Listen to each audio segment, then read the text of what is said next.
Прывітанне, гэта Свабода Прэміум, з вами Дмітрый Гурневіч у Празе, а зараз на сувязі са мною з Беларусі мае калегі, журналісты Юлія Коцкая, Андрей Шаўлюга. Прывітанне.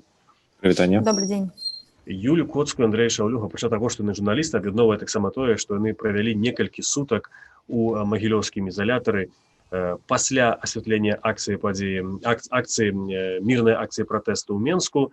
Про гэта яшчэ нам раскажуць. Юля Коцкая прабыла, калі я не памыляюся, 8 дзён, Андрей Шаўлюга 15 сутак у тым жа ізалятары, але я так разумею, у розных камерах па натуральных прычынах, і зараз вы раскажаце нам больш пра гэта. Юля, скажы, калі ласка, увогуле, мы на нашым сайце асвятлялі таксама твой суд, твой працэс, апошні, скажем, здымкі на волі. Што адбылося адразу пасля таго, я так разумею, цябе забралі ў аўтазак і ў міліцыю і павезлі што, адразу ў Магілёў? Не, мяне спачатку павезлі ў маскоўскі РУС, таму што маскоўскі РУС афармляе ўжо на суткі. Там мне сказалі, што я паеду далей на ЦИП на Акрэсціна.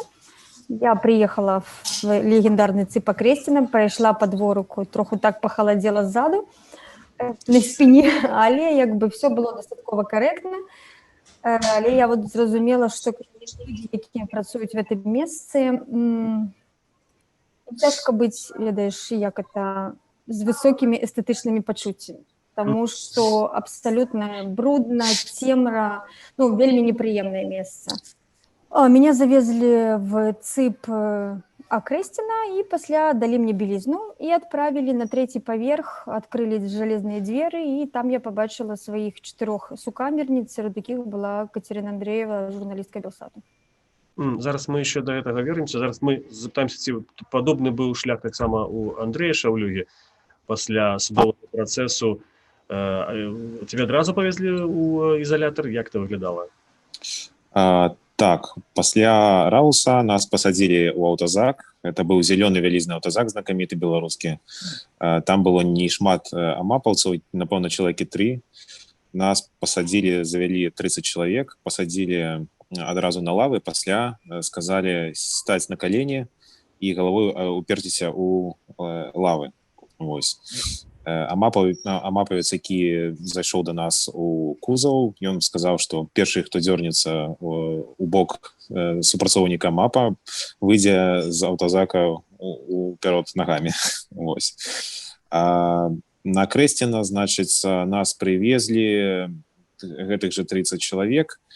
Бялізну нам не выдавалі, завялі ў камеру, камера на 4 чалавекі, там уже знаходзілася 8 чалавек, нас завялі ў 2, і то бок 10 чалавек на 4 месцы нас было. Умовы, так скажем, не вельмі добрыя. Мне прыйшлося ночыць на лаве там 1,30 сантиметраў, падклаўшы куртку сабе пад галаву. 10 чалавек на 4 месцы. Людзі спалі вальтамі, людзі спалі на падлозе, на лавах, ну, дзе толькі можна было. Без бялізны не выдавалі. Ну, але агулам тэмпература, гэта было холодна, цёпла, цікава, умовы былі? Было збольшага цёпла, бо, напэўна, за колькасць народу больш. То бок, ну, батареі грелі. Лепш, чым некаторых кватэрах, калі включаюць. Юля, ты якраз узгадала зараз пра Касю Андрэеву. Гэта ўсё яшчэ было ў гэтыя першыя дні, так разумею, на Акрэсціна? Так, это было в мой першы дзень на Акрэсціна. Катя сидела там ўжо 4 дні. Пачувалася она добра, ведала пра сваю крымінальную справу, таму што яе вадзілі на допыты і казала, што яшчэ в РУСе пры затрыманні ёй супрацоўнікі міліцыі сказалі, што ты будзеш на зоне рубахі ментам шыць. А як, скажи, ну, зразумела, ты коротко перадала, як увогуле, скажем, твоё назіранне пра яе настрой? Муж перад затрыманнем таксама даваў інтэрв'ю, казаў, што яна вытрымае, што яна разумела, да чаго яна ідзе. Як вось з назірання з боку, паколькі ёсць такая магчымасць, ж такі, я думаю, ты адзін з апошніх людзей, які бачыла яе зараз. Ну, она, конечно, вельмі моцна спадзяецца на падтрымку звонку, вельмі прасіла пісаць лісты і падтрымліваць, тому што гэта галоўнае, напэўна, што в такіх сітуацыях просто падтрымлівае людзей. Она разумела, што яна пойдзе як бы не на месяц і не на 2, ну, в цэлым старалася атрымацца, але вядома, што як бы все мы людзі і будзем спадзявацца, што яна это вытрымае. А расскажи, ласка, умову у твою камеру. Я не ведаю, яны настолькі розныя, жаночыя, мужчынскія. які там умовы побыту? Слухай, ну мы увогуле пасля тых сваіх тураў па турмам Беларусі ставілі рэйтынгі, і, дарэчы, наш ЦЫП не быў на першым месцы. ЦИП і з такім адным з першых месцаў наадварот, на якім кепска. Камера была невялікая, там вельмі моцна смярдзела, то есть коўдры, я чалавек, які не можа не накрывацца нічым, в прынцыпе, просто не змагла взять эту коўдру в руки.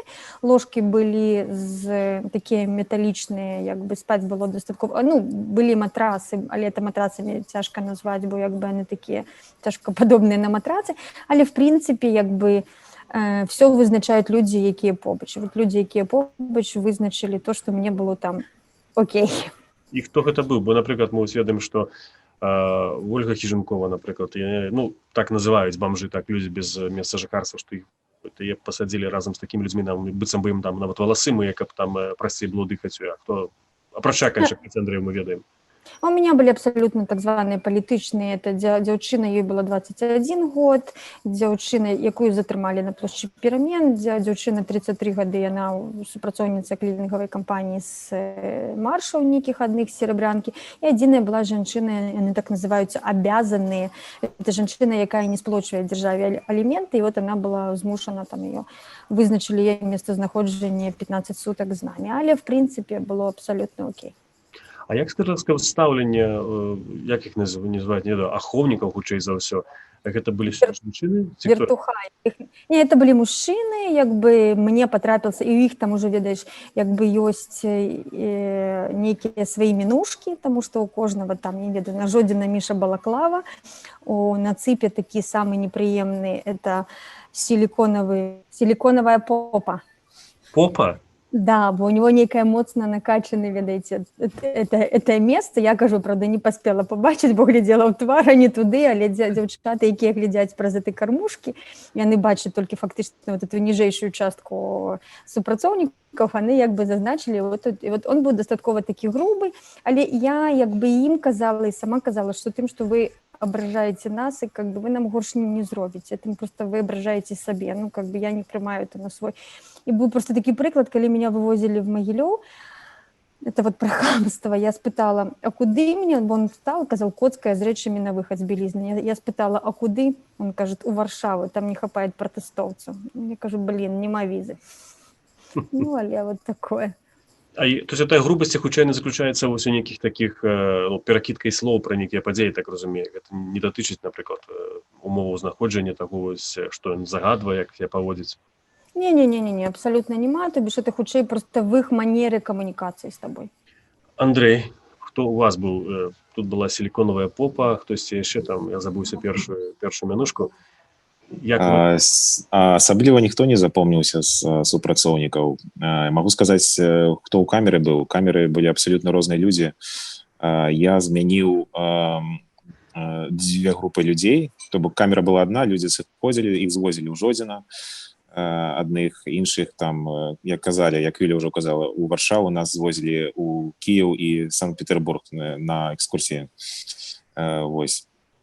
І, значыцца, гэта людзі абсолютна розныя. Былі людзі з вадаканала, людзі з чыгункі, дыспетчер, чыгункі, бізнесмены, людзі, якія траплялі не першы раз туды на Крэсціна, уже былі 9-го, 27-го, нейкія лекары, усе просто вызначыць, каб вызначыць нейкі слой насельніцтва, які там знаходзіцца, ну, немагчыма, таму што это абсолютна розныя людзі.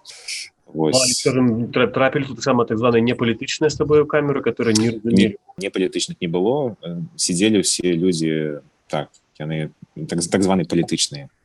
Ну, а чаго найбольш не хапала? Зараз я абодва вам пытанне, перад тым, як перайсці да Магілёва, Андрэй, чаго табе не хапала найбольш у турме?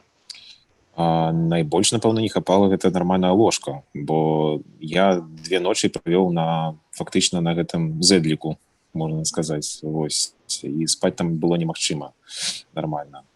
Пабудка ў 6 гадзін раніцы гімнам Беларусі дзяржаўным, і все, фактычна далей там ты адлічваеш свае гадзіны па корму, які табе прыносяць. Вось. Перанапоўненасць, канешне, камер. Вось. Ну, суды гэта асобная тэма, як суды праходзілі. Бо нас усіх тых, каго затрымалі і даставілі ў маскоўскі РАУС, яны, значыцца, сабралі з усіх камер, завялі на 3-й паверх. Мы стаялі тварам у сцяну, рукі за спіну, і я фактычна прысутнічаў на 9 судах, праслухаў 9 судоў. Вось. Бачыў сведку Івана Івановича Іванова, знакамітага. Гэта быў адзін супрацоўнік Рауса, які прысутнічаў адначасова на розных судах. Ён паказваў асобна жэтоны, розныя, напэўна, жэтоны суддзям. Вось, але ён часова быў і на Пушкінскай, і на плошчы Перамен, і на Дуніна Марцінкевіча, і каля Авроры. Усё ў розны час. Пры гэтым гэты чалавек сядзеў у Раусе маскоўскім весь час, што мы там знаходзіліся. Супер Іванович. Гэта то, што я бачыў на ўласныя вочы. У людзей суды праходзілі па 5 хвілін. То бок людзі часам, калі я не мог прысутнічаць на гэтых судах, так, людзі толькі адкрываліся дзверы, вярталіся праз 5 хвілін, яны нічога не чулі па скайпах, яны казалі, што нейкі суддзя нешта прабубніла, нават не ведаюць, бок, толькі ведаюць свой прыгавор. 15 сутак, 15 сутак, это асноўнае то, што ось этого суды выносілі. Я хацеў пра Юлю спытацца сама пра суд, паколькі, Юля, цябе затрымалі нават, не на вуліцы, затрымалі ў гатэлі. Ці гэта сітуацыя са сведкам неяк у вас праяснілася, ён цябе бачыў у гатэльным нумары, ці ён цябе бачыў на вуліцы, як гэта выглядала? Быў сведка, які, дарэчы, знаходзіўся са мной увесь час у маскоўскім Русе, то бишь я его дакладна запомнила. Он сцвярджаў, што я знаходзілася на вуліцы, стаяла в групе грамадзян, якія трымалі нейкія лозунгі, якія не памятаюць, крычалі нейкія лозунгі, якія не памятаюць, плакаты не памятаюць. Я нічога не крычала, я нічога не казала, я нічога не трымала, але я у думках, у меня было... Ён падумаў, што я думаю, што я такім чынам зневажаю палітычны строй і заклікаю да так званых чесных выбараў. То бишь, але сведка у меня в суде стаял просто чырвоны як рак, схіліўшы галаву і казаў: не помню. Не было магчымасці з ім пагутарыць? Я пасля выйшла і сказала: Іван Іванович, вы ж все ж таки в Русі былі прыстойным чалавекам, навошта все вам гэта трэба? Ён просто адвярнуўся і ўсё. І тое самае пытанне зараз мы перайдзем да Магілёва. Чаго табе найбольш не хапала у турме, прынамсі на Крэсціна? Слухай, мне і там не хапала шампанского і кавы. Так что все остальное, просто, ясно, что некие побытовые штуки, але поверьте, коли у вас в камере сидят, там, не ведаю, физики, химики, докторы, наставники, то они просто вам из любой бытовой штуки зробят все, что завгодно. Отдельно, что мы жартовали, что хутчэй бы нас некая корона пришла до нас, потому что мы бы загубили пахи и не отчували бы там смрода и всего остального, что робилось. І вось давай зараз перайдзем, уже паколькі мы з Юляй размаўляем, зараз Юлі гэты момант перайдзем, як адбылося вось і па якой прычыне? Я так разумею, што магчыма з-за перапоўненасці перавоз у Магілёў. Мне ўвогуле вельмі цікава, якім чынам они беруць людзей і адбіраюць кого куды везці, потому что мои, так сказать, суседкі, сукамерніцы і калегі па аўтазаках, яны былі ўсе з ІВС, і я была адна з ЦИПа. Чему менавіта мяне, потому что в камере у меня были еще люди, я не ведаю, они просто меня покликали, взяли мою белизну, дали мне квиток на оплату ежи, якую там я ела, хотя я только снедала, и повезли вниз. Я там сустрелась уже с еще некалькими людьми, якія чекали нашего вывозу у Магілёв. Куды яны не кажут, ты просто здагадваешься по іх меркаванню, і пасля, калі сідаеш у аўтазак, то ведаеце, хто кіроўцы, яны просто могуць адсочваць, як едзе аўтазак, падымаецца на горку, паварот, і ты просто так разумееш, што куды ты едзеш. Так, это Жодзіна. Нет, это не может быть Жодзіна, потому что аўтазак тут павернул на мост. І так мы вызначылі, што мы едзем на Магілёв. І наколькі вось сітуацыя на Крэсціна адрозніваецца сітуацыя ў Магілёўскім ізалятары? Я заўсёды казала супрацоўнікам, бо ёсць такая магчымасць з супрацоўнікамі паразмаўляць. Я заўсёды казала: слухайце, мы не патрабуем ад вас тут чырвонай дарожкі, хаця бы выконвайце нармальна законы, тое, што трэба. Магілёв в день нашего приезда отключила горячую воду, в моей камере не працаваў слив і былі клапы. Але в целом, напэўна, не ведаю того, что там прахадзімасць малая, то там троху было все ж таки полепш в том плане бытовом іншым, не такі смрод стаял. Там больш, напэўна, строго з пункту гледжання, што тварам да сцены, рукі там туды-то, назад, этого больш.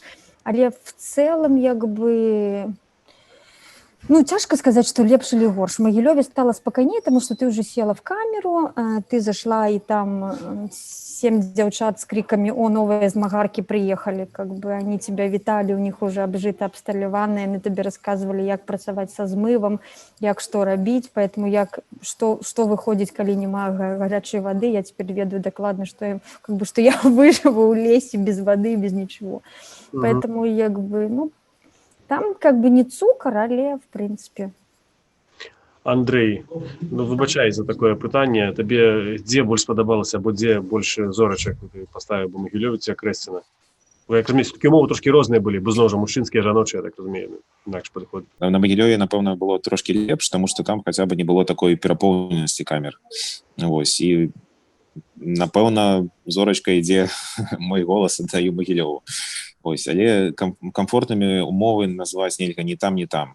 Юля казала про адключэнне гарячай вады. Так, у нас, мы калі прыехалі, туды была гарячая вада, вось, але пасля ў пятніцу, напрыклад, як мы даведаліся, прыязджаў нейкі начальнік з Менска на Мерседесе, і пасля гэта нам выпадкова здарылася нейкая аварыя, нам адключылі гарячую ваду. Сказалі скручваць матрасы, нельга было класціся на ложкі днём, трэба было сядзець.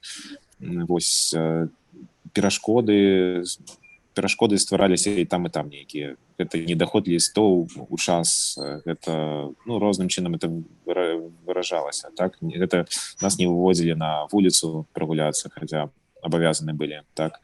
То бок мы фактычна вот тыя 15 дзён мы знаходзіліся у закрытых камерах 5 на 5, ну, без доступа кісларода. Добра, ну калі ты гаворыш, напрыклад, так назовем вертухаю, так, што ты маеш права выйсці на вуліцу, што гэта все-таки нейкі распарадак ёсць, но правы такія, што табе казваюць на гэта? Нам казалі просто, што у нас не хапае рук на вас. Я ведаю, што ў Магілёве сидела каля 300 чалавек, так. Да нас перавозілі хлопцаў з турмы магілёўскай, бо там таксама, як мы даведаліся, цэлы паверх вызвалілі пад палітычных. Так, яны знаходзіліся там, ну, у адным паверсе ад крымінальнікаў, ад людзей, якія там знаходзяцца шмат гадоў. А што, Андрей, вось, ну, ты казаў пра тое, што дзяржаўны гімн на 6-й, пабудка, і што можна рабіць вось з людзьмі, у прынцыпе, которых ты ўжо ведаеш, бо ты некалькі дзён з імі ўжо стасуешся, чым запаўняць гэты час, который ты не маеш права выйсці нават? Як Юля казала, там людзі трапляюцца вельмі розныя, з рознымі навыкамі, з рознымі прафесіямі, і пагаварыць было сапраўды пра што. З намі, напрыклад, на Магілёве са мной знаходзіўся настаўнік з лінгвістычнага універсітэта, які звольніўся, знаўца французскай, ангельскай і іспанскай моваў. І насамрэч за размовамі гэтыя дні прашлі. Так, пакуль не даходзілі кніжкі, пакуль не дайшлі сканворды нейкія, мы размовамі і займаліся.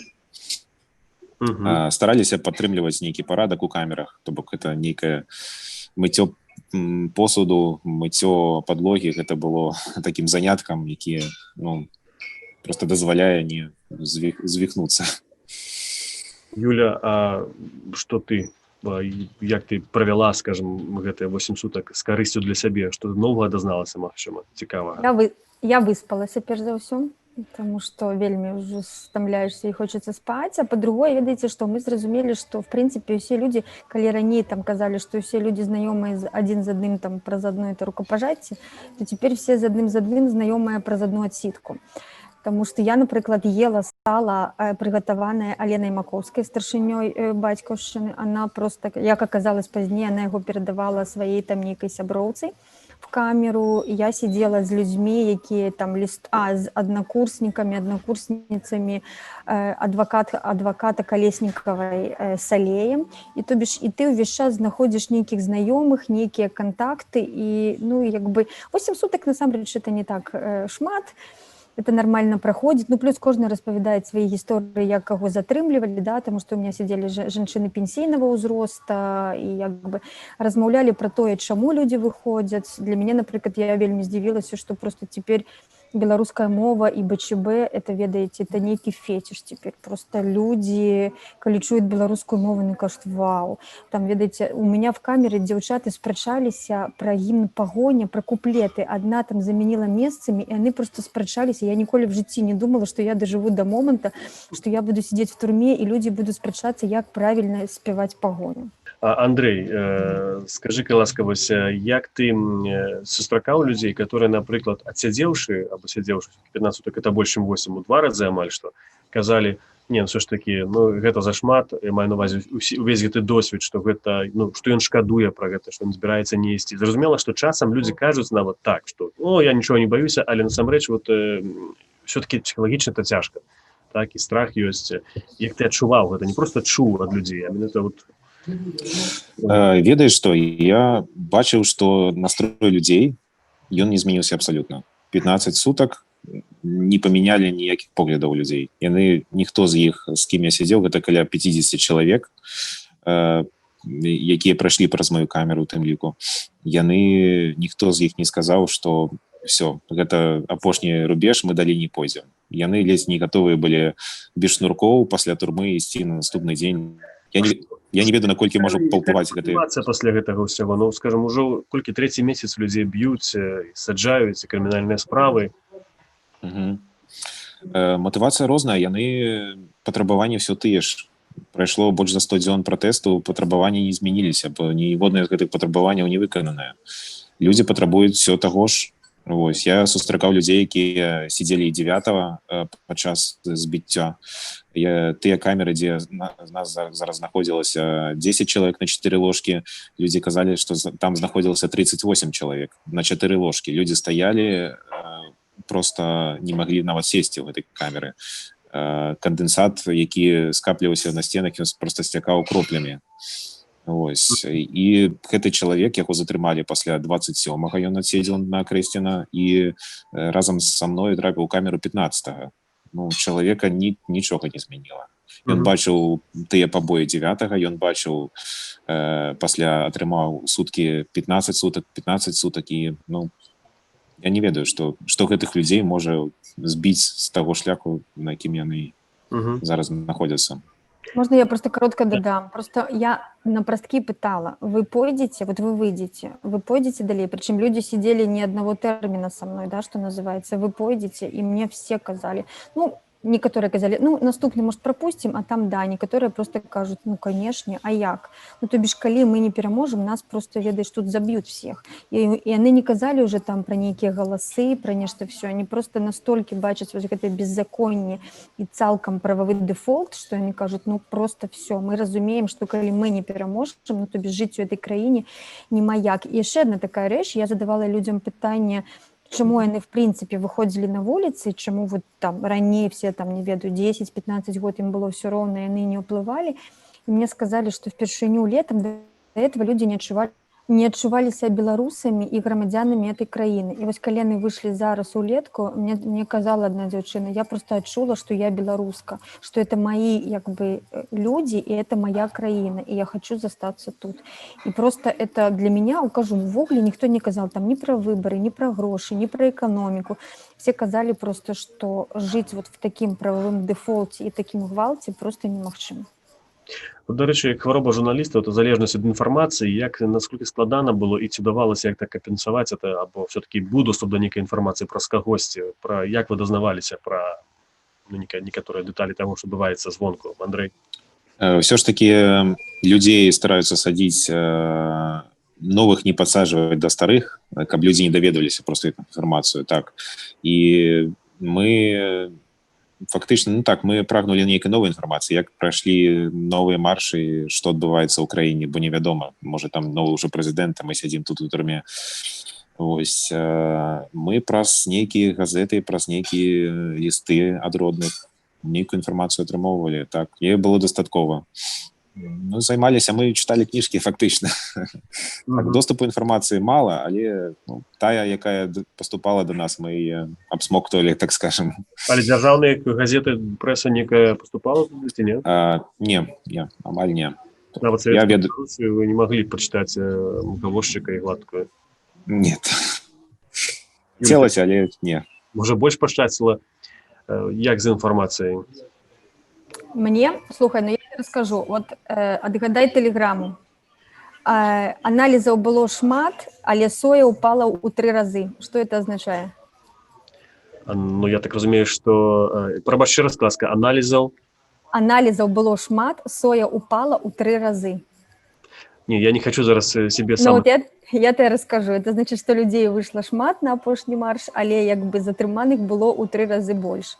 Ну, и это просто розная шифровальная система, якой просто все пишут один одному и как бы и этот сам, и зашифровывают информацию. Это просто особный жанр и листов, и телеграм, всего остального. Поэтому как бы, ну, у маім выпадку 8 дзён не так шмат, чтобы каб ты зусім быў без такой нулёвай інфармацыі, але в прынцыпе нешта даходзіць, нешта ты даведваешься, поэтому, ну, это вот не конец света такі, зусім цалкам. Ну, в нашым выпадку, конечно, ні газет, ні радыё, у нас было радыёкультура. Спачатку да таго, як мы прыехалі, граў, по-моему, нейкае іншае радыё, не памятаю, Юністар, ну, і там часам ёсць навіны, в нашым выпадку включили радыё. Андрей, а вось параўнанні, напрыклад, вось мне цікава людзей, ўжо няма кашта падзелу заходняй усходняй Беларусі, таму што там цэнтральная, як вось ахоўнікі ці вертухайзны ўжо, якіх кажуць, адрозніваюцца все-таки ў сталіцы і ў правінцыі, ці ёсць ты адчуў это? Ну, я чуў у Магілёве, што такі позірк на нас, да, гэтых ахоўнікаў, для іх это нешта новае. Тут, ну, раптам з Мінска прывозяць 300 чалавек, добра апранутых, добра адукаваных. Для іх это было такой шок. Ім было просто цікава паглядзець, што гэта за людзі сапраўды. Я думаю, што яны ў нейкі момант просто адчуваюць розніцу паміж тым, што кажуць на дзяржаўным тэлебачанні пра наркаманаў, алкаголікаў, прастытутак, так, і тут прыязджаюць адукаваныя, абсалютна нармальныя людзі. Іх жа суседзі, іх родныя абсолютно могуць выглядаць дакладна так жа. Вось. А самі яны ў сваіх паводзінах або ў сваіх словах? Не, былі больш стрыманыя, ці наадварот, былі нейкія больш агрэсіўныя? Ну, адносіны, в прынцыпе, што там аднолькавыя. То бок, ну, рукі за спіну, лицом у сцену, і все, это вся размова. Вось. Я б не сказаў, што неяк яны вельмі адрозніваюцца, але бачна было, што для Магілёва это такое нешта новае, нейкая новая з'ява. Палітычныя.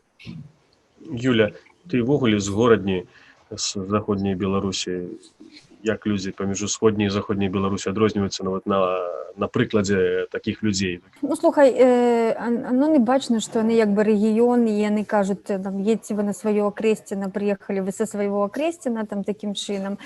Але, в прынцыпе, ну, цяжка тут сказаць. Мы ім, калі спрабавалі нешта казаць, што паглядзіце на эканоміку, вот ваша вобласць зусім кепскім стане, яны кажуць, так а што, мы з Віцебшчыны заўсёды не былі на перадовой, поэтому нам вот тут усё роўна. Это у вас в Менску там буянит, а у нас у Магілёве все спокойно. Поэтому, ну, в принципе, як бы самі супрацоўнікі Магілёвскага ІВС паводзілі себя дастаткова карэктна. То бишь, они паводзілі себя строга, але карэктна. На Акрэсціна яны больш такія троху уже як бы раздалбаі, хаця дзяўчаты, якія ў меня выйшлі з ІВС, вось гэтага Акрэсціна, там же ёсць ЦИП і ёсць ІВС, яны казалі, можна быць.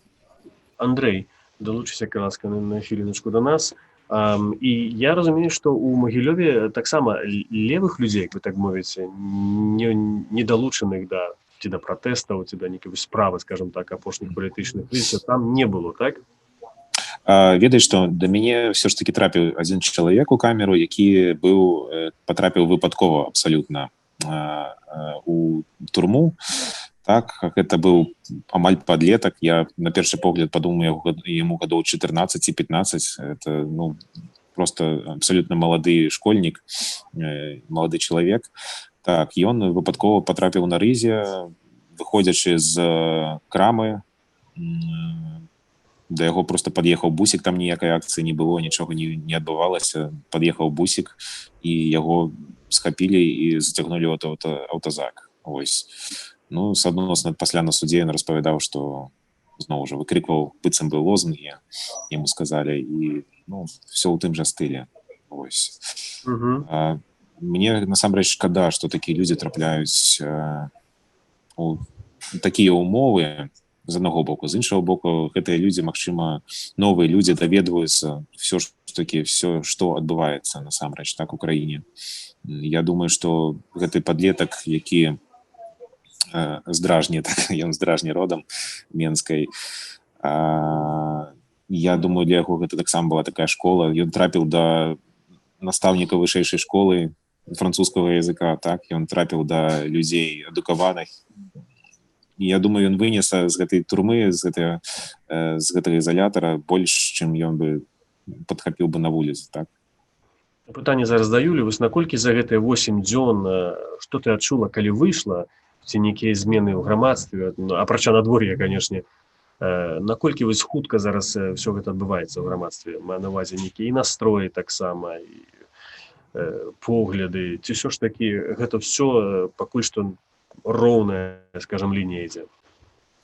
Ну, по маім вось гэтым вот непрацяглым адчуванні, то это, конечно, такая роўная лінія, вось гэта, ведаеце, там, канат, вяроўка, он просто в адны бок, хаця людзі, якія сядзяць там, для іх, ведаеце што, для іх вельмі важна, ім вот здаецца, што яны выйдуць там, і рэвалюцыя перамагла, или вось-вось там праз тыдзень будзе амністыя, там, нехта пераможа. Ім вот это вот увесь час вось іх, яны вельмі баяцца выйсці і расчаравацца в тым, што адбываецца. Просто, што вот мы тут сидзелі там 15 сутак, а там вы тут не перамаглі.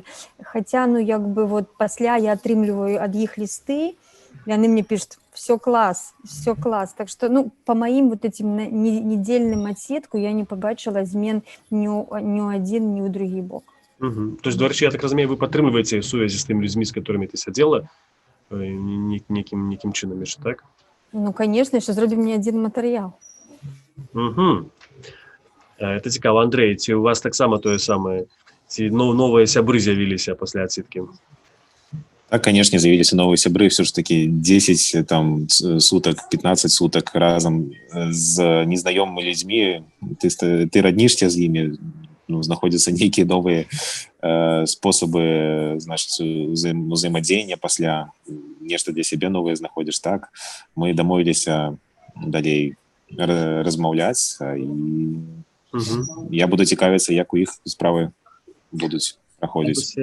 Хацеў спытацца пра гэтых ахоўнікаў, ці даводзілася вот менавіта ці размаўляць, ці спрачацца, ці штосьці знаходзіць некую такую, скажем, ну, супольную тэму.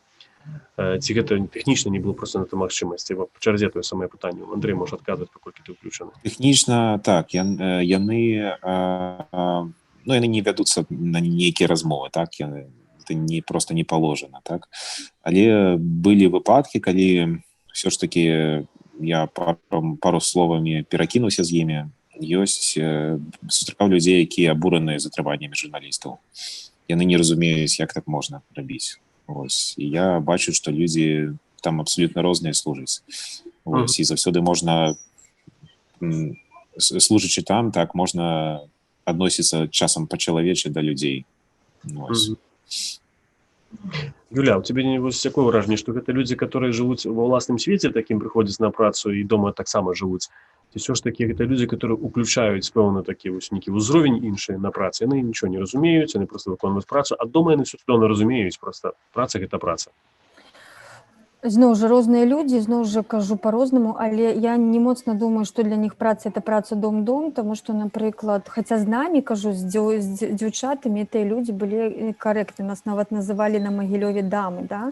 Але пасля ты чуеш, як гэтыя людзі просто прамаўляюць паміж сабой мат-перемат, і все астатняе, ты разумееш, што для іх это норма, для іх это норма такім чынам выказвацца і камунікаваць, і як он абзывае, там, не ведаю, сваю жонку і цешчу часам, ты просто, ну, як бы чуеш, ну, это як бы, я разумею, чаму он так назаве, напрыклад, на мяне ці кагосьці іншага, але кажу, у дачыненні да мяне все было карэктна, і у меня былі выпадкі, калі, і ясна, што яны не размаўляюць з табой ні на якія дыалогі, там нішто не ведуцца, але былі выпадкі, калі я мела магчымасці просто сказаць людзям, як бы, навошта вы это робіце, як бы у вас же ёсць там жены, дети, мы же абсолютно все такие, как бы доктары, выкладчики, журналисты, як бы вам не соромно, люди опускали вочы и як бы не глядели мне и не спрачаліся со мной, и там не казали, там, лицом к стене закрой рот. Як бы не было такого, я адчувала, что як бы в пэўным моменце яны разумеюць, што яны робяць, але вот просто узровень камунікацыі часам іх адукацыі як бы, ну, не дазваляе там все по-іншаму паводзіць.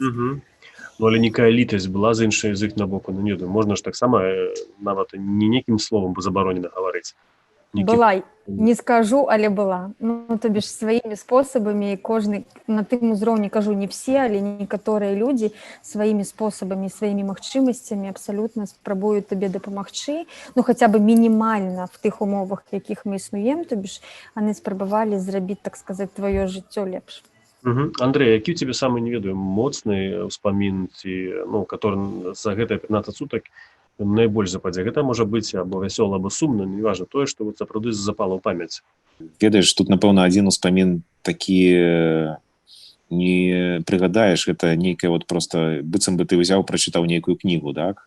Ад пачатку да канца. Гэта просто набор нейкіх момантаў, так? Ну, мне, як журналісту, было цікава паглядзець на сістэму з таго боку, так? Я для сябе нейкія знакі зрабіў. Вось, каб прыгадаць нейкі такі моцны момант ці не моцны, ну, рознае было, так? Але я кажу, это нейкая вот просто Віктор Гюго, так, гэтага часу. Дарэчы, а што ты прачытаў? Там ты казаў, што кніжкі чытаў. Так, прачытаў амаль 4 кнігі Давлатова, вельмі добра заходзілі кнігі. Так, это, ну, першае, што нам трапіла. Вось, Зона, яго кніга. Я шмат рэчаў просто перасэнсаваў пра тое, што ён піша. Там, ну, шмат просто супадзенняў было. А это кнігі, которые там уже ў камеры былі, некая бібліятэка, ці это вам то, што перадавалі?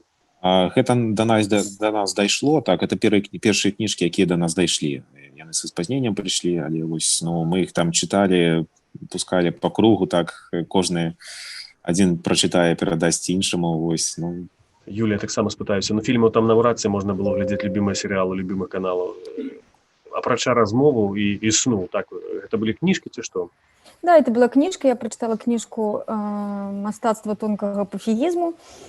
Вельмі моцна заходзіць, і ахоўнік, который бачыў у меня праз эту кармушку, сказал, дадзіце мне пасля пачытаць. Я кажу, абавязкова.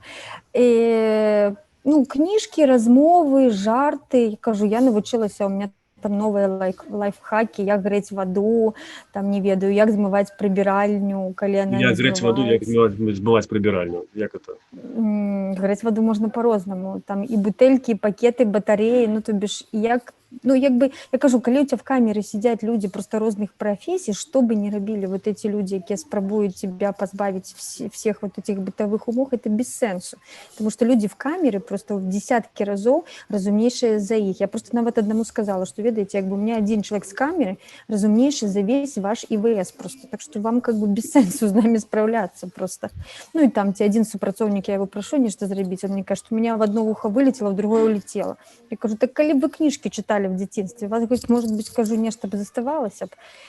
Так что, ну, в принципе, кажу, люди вызначаюць все. Люди вызначаюць любое место, где бы ты ни был. Поэтому, ну, что бы они с нами не робили, як бы они неповажливо до нас ставились, я им засюды казала, своими деяниями, вот этим отключением воды, вы просто ображаете и принижаете себе, але, ну, ніяк не нас. Еще вот перед завершальным пытанням, мне так само, Андрей, тебе пытание. Вот Юля згадала про лайфхаки, а як можна, не дойти, облегчить, ну, вот, як можна. Это цинічнае пытанне, конечно, это асабліва мяне, калі я зараз з іншага боку камеры за мяжэй, так говорю, пытаюся, але палегчыць свой быт, бо ізноў жа цынічна, але гэту гутарку магчыма паглядзець найхутчэй людзі, которые якім яшчэ давядзецца прасядзець, бо зараз такая просто частота гэтых пасадак, што ніколі не думаў, хто заўтра будзе. Я табе скажу так, што ёсць спосабы аблегчыць свой быт, так, але, напэўна, гэты запіс могуць паглядзець і людзі, якія ахоўваюць тых людзей. Таму хацелася б распавесці шмат. Я думаю, людзі, якія выйшлі адтуль, яны будуць проста перадаваць гэта адзін аднаму. Ну, такія рэчы ёсць. Галоўнае, мне здаецца, што трэба нечым пастаянна займацца. Трэба ставіць сабе нейкія там цэлі, мэты маленькія, так, вельмі, як Юля сказала, вельмі шмат вызначае так сапраўды чалавек, а не месца. То бок людзі, якія там знаходзяцца, яны упрыгожваюць гэта месца. Так, можна знаходзіцца ў самым брудным месцы, але калі ты чалавек эстэтычны, калі ты чалавек візуальны, калі ты жыў да гэтага ў добрых умовах, ты, ну, стараешься просто аблагародзіць гэта месца па максімуму, ну, і стварыць сабе камфортныя умовы у тых нават некамфортных умовах, якія там ёсць.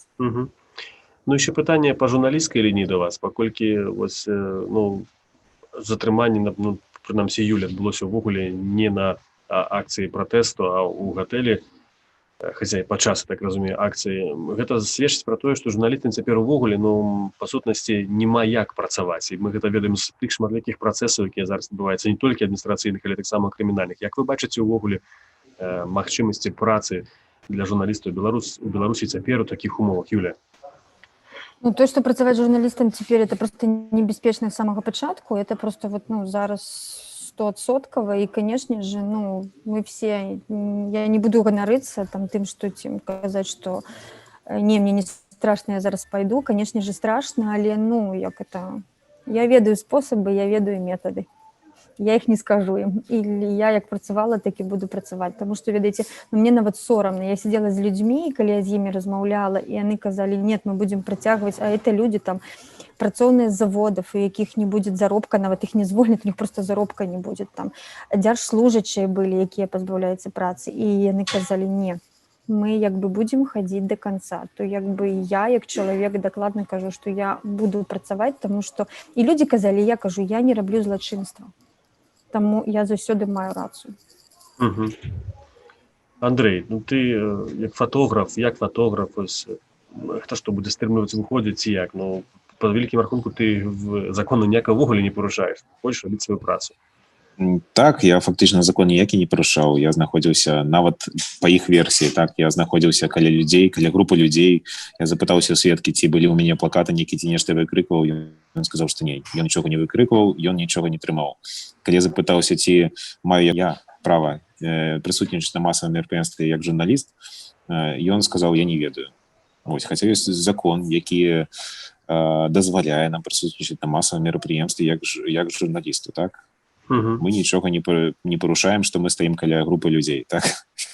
Вось, ну, я бачу, што законы тут не працуюць, ну, правілы не працуюць, таму мы просто будзем таксама нейкім чынам змяняцца, адаптавацца пад гэта. Ну, в любым выпадку ёсць зараз агромная колькасць людзей і тэлефонаў, так, мне здаецца, грамадская журналістыка зараз, ну, яна на піку сваім у Беларусі, так, кожны здымае, кожны нешта дасылае, і тут нават не журналіст зараз нейкі эксклюзіў можа зняць, а любой чалавек, які знаходзіцца блізка да падзеі, так, ён будзе хутчэйшы, ён будзе, ён, магчыма, бліжэй да месца падзеі будзе, так, ён дашле гэта. Рана ці позна тыя архівы, якія захоўваюцца ў людзей на тэлефонах, яны, магчыма, яшчэ не ўсе так выкладзеныя, але тыя архівы, тыя злачынствы, якія зараз адбываюцца ў Беларусі, яны рана ці позна вылезуць просто наружу. І раскажыце нам напоследак самыя апошнія секунды, як вас праводзілі ахоўнікі, ці нейкія пажаданні былі, нейкія эмоцыі, нейкія словы на развітанне? Словы на развітанне, ну, яны не вельмі радыя нас там бачыць, так, яны, для іх это просто праца, якой дабавілася зараз у разы больш, так, яны прывыклі там трымаць алкаголікаў, нейкіх ЛТПшнікаў, так, трымаць у сваіх изолятарах.